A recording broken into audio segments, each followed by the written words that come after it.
Знаете ли вече за новото правило при PayPal? То ще започне да важи от есента на 2026 година за всички, които използват функцията "Купи сега, плати по-късно". А пак аз съм сигурна, че много от потребителите използват тази функция доста често. От ноември 2026 година всички покупки с отложено плащане ще се третират като истински кредити. И това ще важи дори за суми под 200 евро. Това означава, че не само покупките на вноски с лихви, но и опцията "Плати по-късно след 30 дни", която предлагат PayPal и Klarna, подлежат на проверка за кредитоспособност. С други думи, преди да ви отпуснат такова плащане, първо ще проверят дали сте кредитно способни. Защото много хора, когато пазаруват онлайн, губят представа за разходите си и попадат в дългови капани. А когато потребителите имат доста закъснения или много поръчки, които са направили с отложено плащане, PayPal дори може да откаже тази услуга. Как точно дадените фирми ще проверяват кредитоспособността ни и как ще се отразява на шуфа-точките,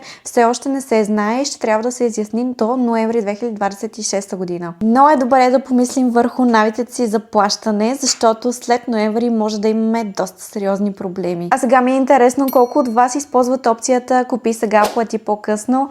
Напишете в коментарите, моля ви.